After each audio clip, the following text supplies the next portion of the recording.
All right, what's going on? First and foremost, of course, got to give all praises, honor, and glory to the Most High God, Yahweh. I must do so in the name of His only begotten Son, who the world calls Christ. Yahweh Shai, it's your brother, Chief Priest Alazar Banoya, aka the Guerrilla Hebrew, coming at y'all with another edition of the SICARRI podcast. Y'all know things have been real sporadic. I'm also testing out this new mic, so I hope this audio is not too crazy. I'm kind of a little, pessimistic about it. I feel like I'm really gonna have to like cash out for a good mic, and I kind of don't like that. Right? I thought I could save some money.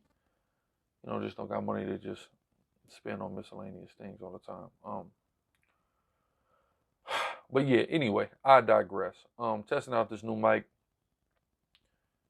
Don't like my other mic. It is what it is, and I haven't. I did a episode a couple weeks ago with brother Dr. Inky, through the Spirit of the Most High. Wonderful interview that was for the Urban Legend series. Before that, I did the brother Knowledge Born Law. I'm getting ready to have both of them come back, actually, for even more. Really enjoyed both of those interviews, so something I certainly want to come back for more on. But what I really want to talk about and focus on predominantly is power. The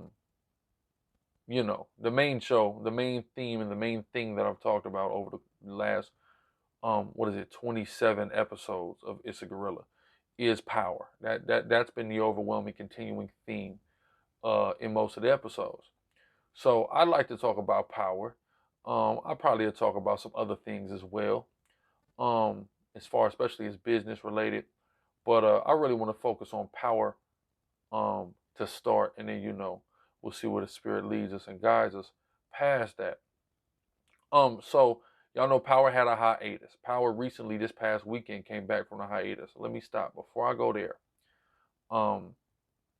Let me say this: some things have happened since the last time. I mean, not just since my last interview, because my last two episodes were interviews, but even since the last one I really did, and it was just me talking, which I kind of want to cut back on just me talking. I definitely want to start incorporating other people. I think that I function better when I got somebody I can vibe off of. So there's a few people I have in mind. So we'll see what the Most High has willed. But yeah, so before I even get into the power thing, I recently had a child, my third child overall, my second son. So all praises to Yahweh Shem Yahweh Shai for that. I was actually in the New York area, and it's crazy because the due date for him, which his name is Jericho Yarakah in the Hebrew, was January 5th. We knew he wasn't gonna quite make it to January 5th. We didn't think it, because she was carrying low, and he was rather large, like all my kids. And I actually though, like all my kids, but he's the biggest kid though that I've had. But yeah, so we had a feeling, so I had kind of went out there because we in a transition right now, myself and his mother. So she, when we met actually in New York. So in meeting in New York, that's where she, kind of been and where she's from, and things of that nature. So, we just kind of in the transition. We wanted to wait until after the baby was born until, just to not complicate things, insurance, y'all know things like that. Wait until after the baby was born, for her to make the jump. So I had went out there because we had a feeling that he was gonna come real early. Not real early, like premature early, but maybe like a week or two early. And we even kind of had a feeling that the doctor may have been a little off on the due date. Maybe he had pushed the due date later, not, because, these things are not exact. They're just going by the best estimation predicated upon when somebody says their last period was. That's not an exact science. It's a close science, but it's not an exact science. And then everybody around us was going into like early labor, like 2 weeks early. Like my older brother, he had a baby. They had to induce 2 weeks early. My brother and sister-in-law, they were going through a similar situation. So we thought it looked like everybody coming early. he'll probably come early. On top of that, I ain't gonna lie, I was a little hopeful that he would come early, before 2019 ran out, because tax season's around the corner, and if he's born in 2019, then you could claim the little brother. Um, you know, but he ended up coming on the 3rd. So going back to my point, though, what I did was I flew out early, probably like around in like the middle of December, was there for a few days. He ended up coming, came back to Atlanta, and then Spirit got on me to say, you know what, you need to fly in on the 1st.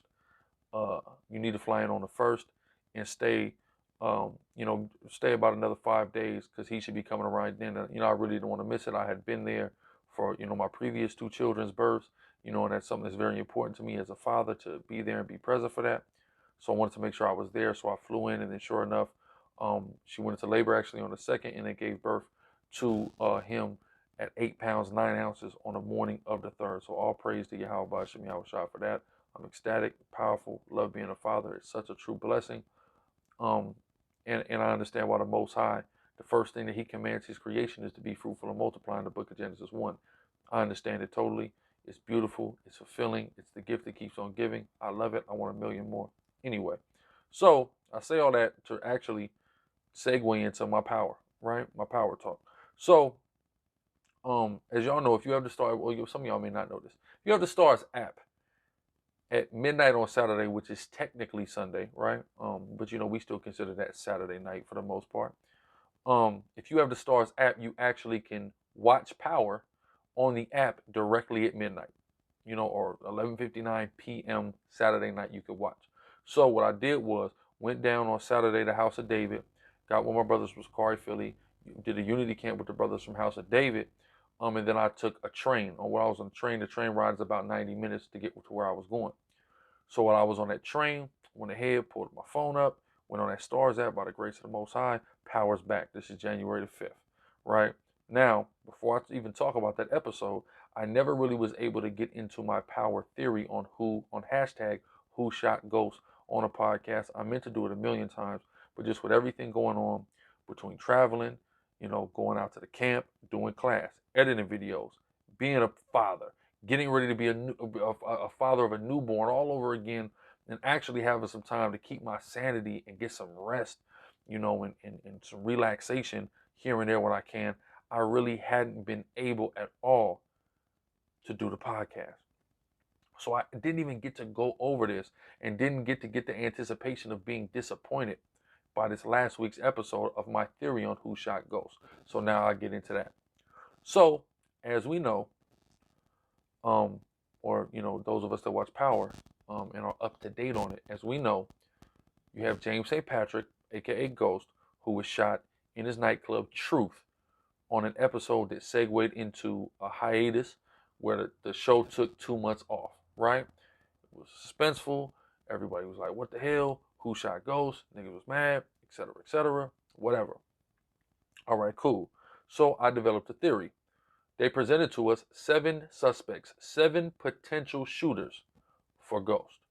And then out of these 7 people, you had to create, you didn't have to, but as an avid Power watcher, you naturally would create a theory as to who you believe shot Ghost and why. So my first theory was Tariq, Ghost's son, right? I'll explain.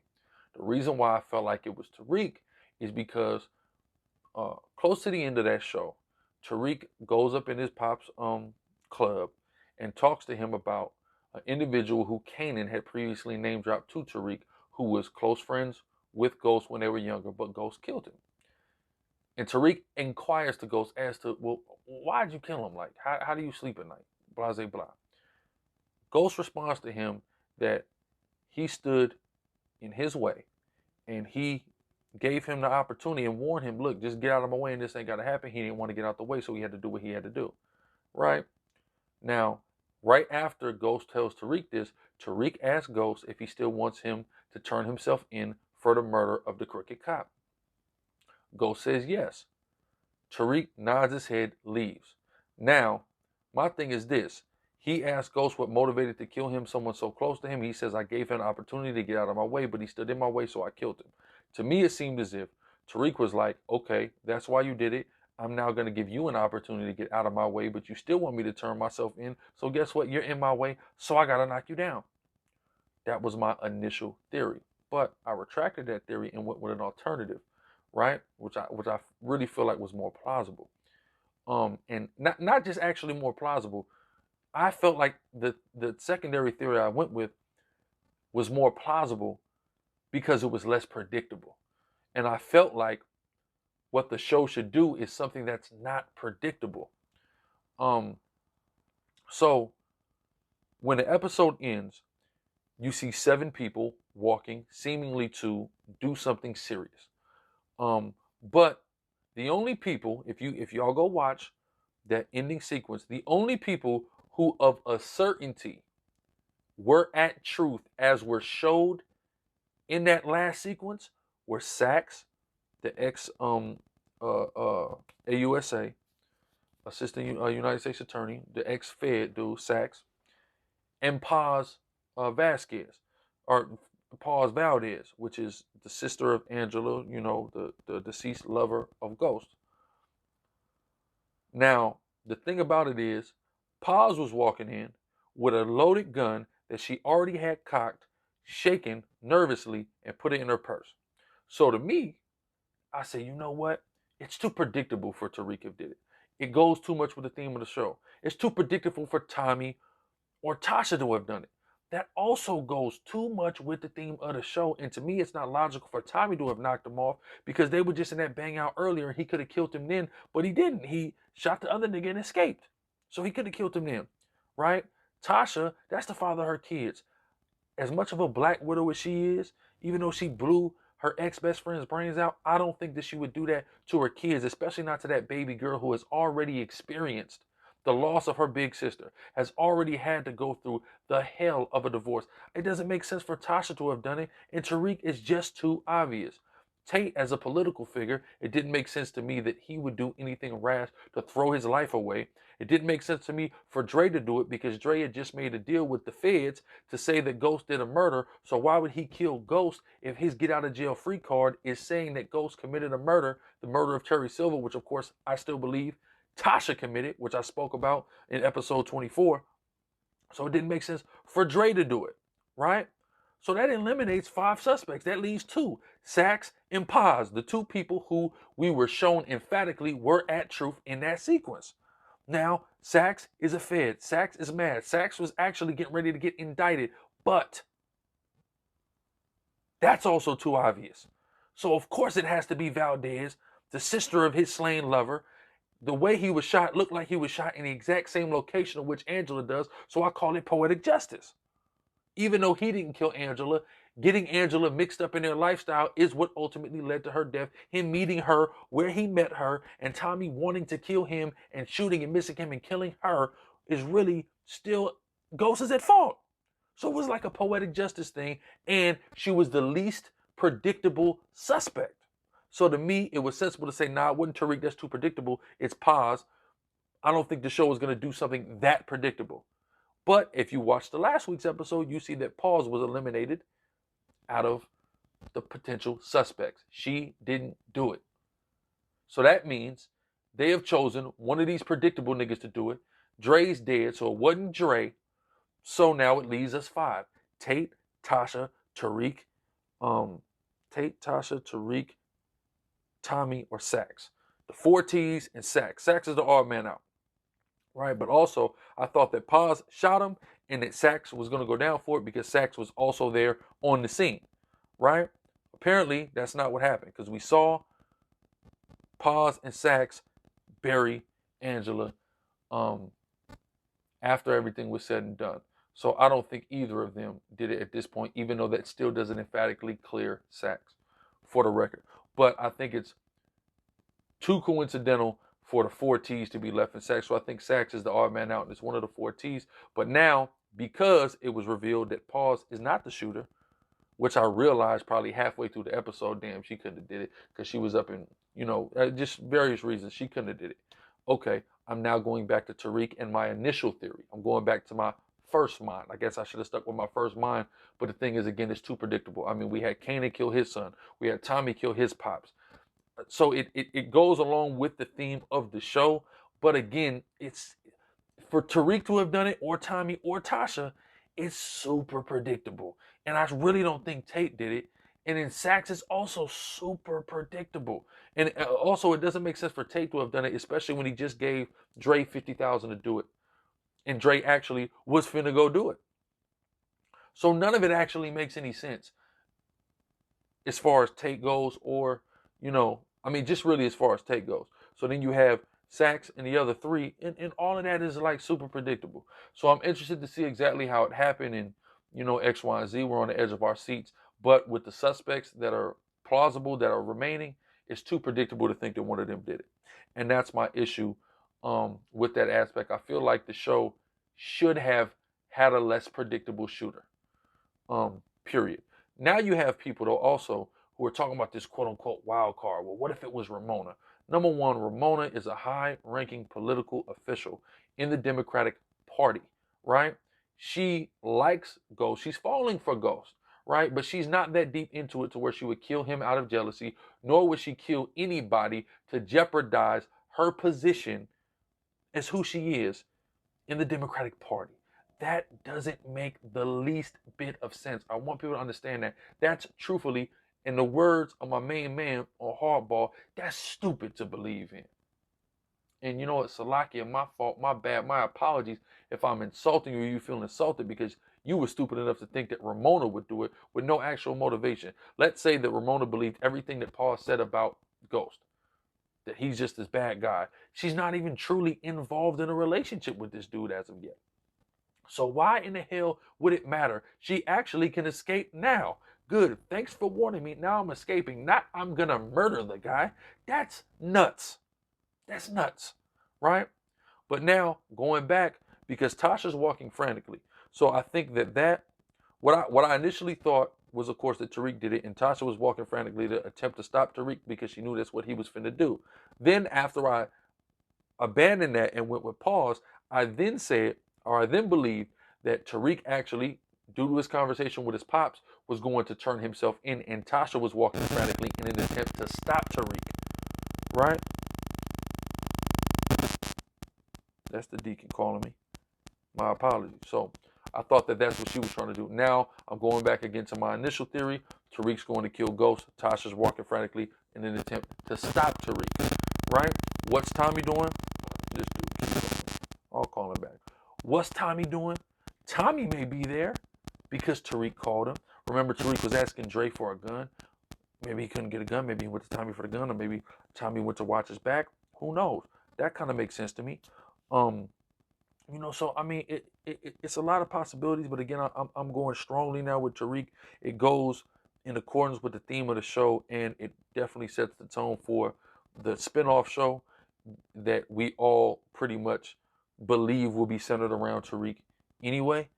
So I mean, we'll see what happens.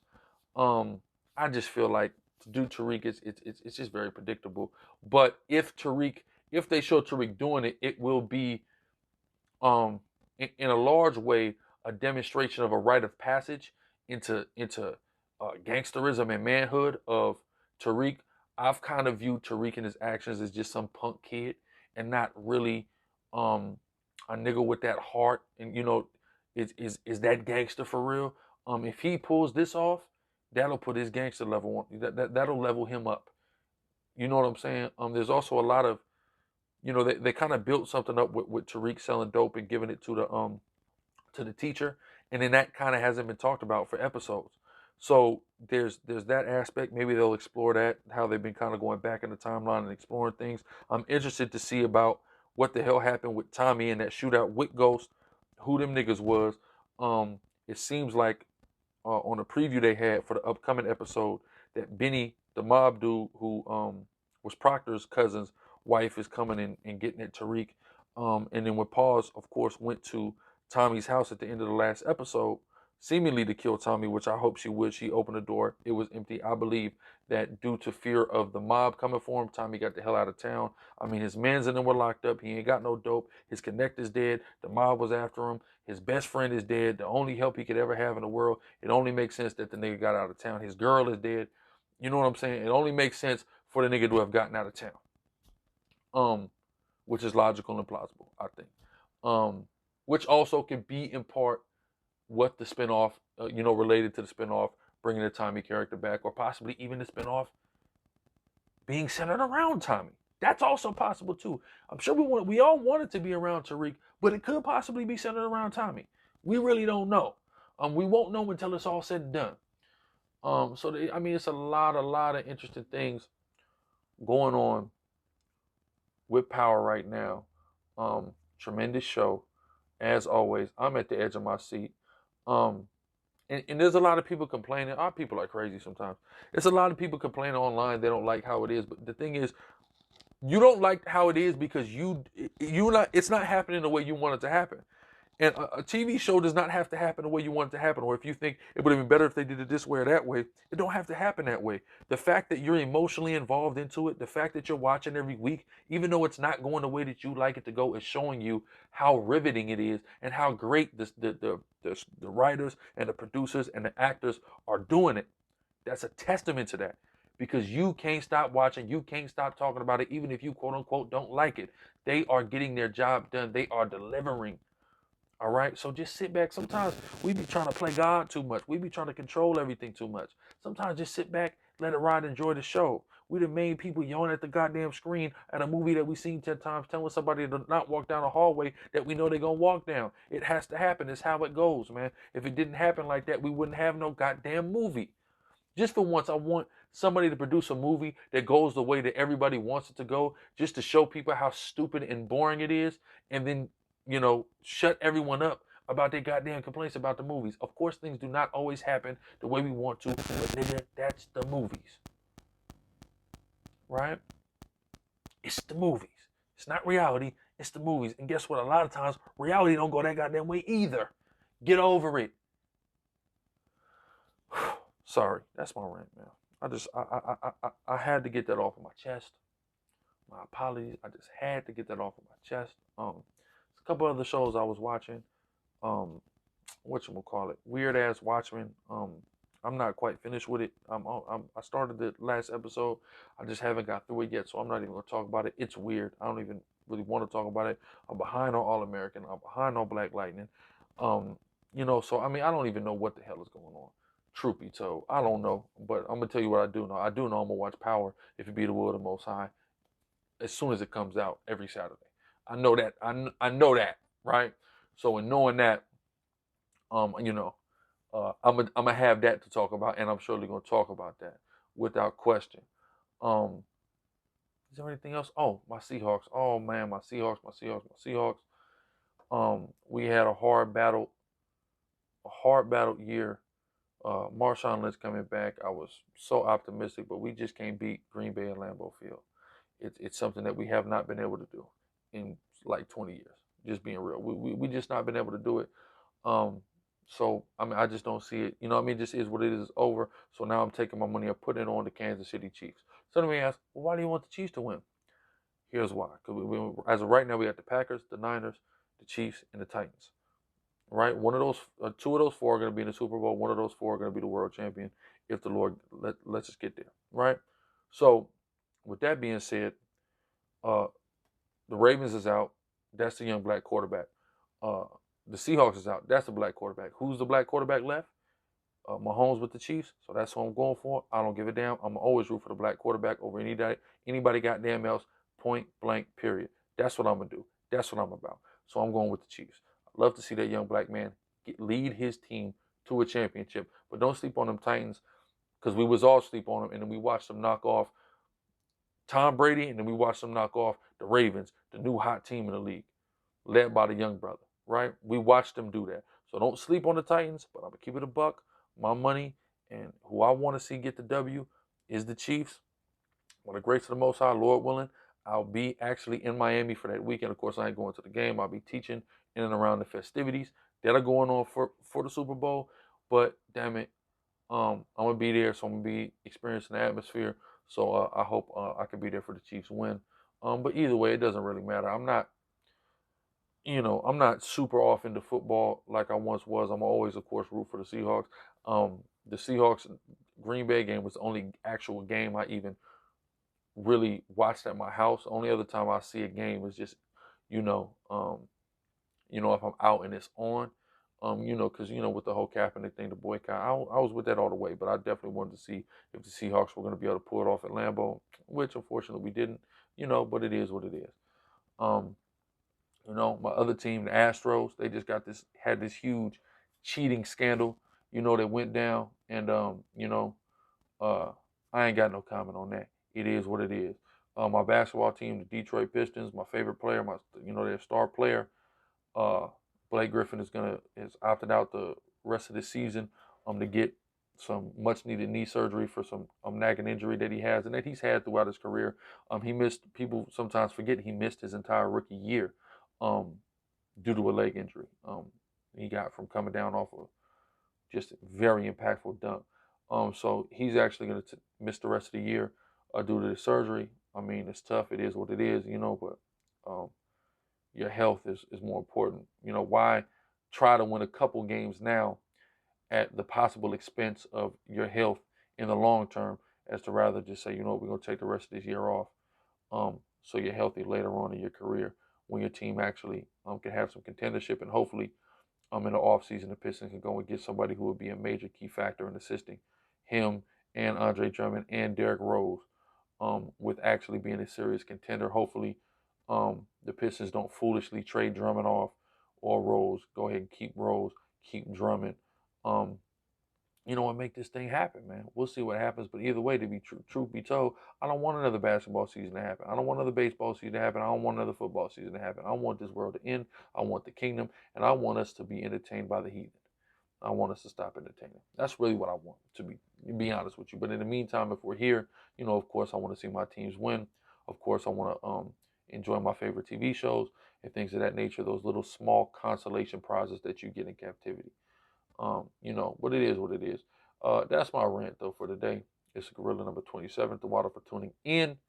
I'm definitely going to just send this to YouTube. I know I've been, I put on iTunes and Spotify and things like that. But, I understand that, my viewership, the people that follow me it's all centered around YouTube. This is the Gorilla Hebrews from YouTube, through the spirit and power of Yahweh Hashem Yahushua. So I'm going to center everything around YouTube and make sure it's right here on the Urban Gorilla YouTube channel.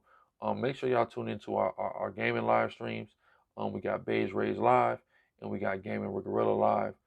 Gaming with Gorilla Live is just me playing games. I just did some earlier on San Andreas. A few days ago, I was on a WWE 2K19. And then myself and Hassad of them Beige Rays Live, GTA 5, GTA San Andreas, and Monopoly, having some really fun Monopoly matches. Look for Uno matches, wrist matches, and also playing GTA 2K, NBA 2K, WWE 2K, whatever. You know what I'm saying? We got a few games. I just got Taken 7 too. So just have fun with us, kick it with us, shoot the breeze with us, man, as we play our games, entertain y'all. We would like to edify y'all. We do a lot of edification. We also want to be able to entertain. All right, because a lot of times we're feeding y'all spiritually through the spirit and power of Yahweh Hashem Yahushua, as we should and as we primarily should be focused upon. But then it's like, okay, well, you were fed spiritually, you're full spiritually, you don't want to overeat spiritually. Now you want some entertainment. Sometimes you need that dessert, and then a lot of times you got to go to the world for entertainment. How much better is it if you can get entertained by the same people you're being edified and educated by, right? And get entertainment that is not out of the spirit or out of, outside of the laws. You know what I'm saying? So, I think that's important. I think that's necessary. Make sure y'all check out urbangrilla.com, urbngrla.com. All kind of new stuff available there. So just look at that. And, for 2020 Gorilla Vision, I certainly am brainstorming on how to expand this brand. Until Hamashiach returns or until the societal collapse. That's a part of these prophecies. We're going to keep pushing this word, and we're going to push Israelite entrepreneurship. So definitely look forward to all that. Stay tapped in, y'all. Appreciate y'all. All praises to Yahweh Shem Yahushua. The water for listening. Shalom.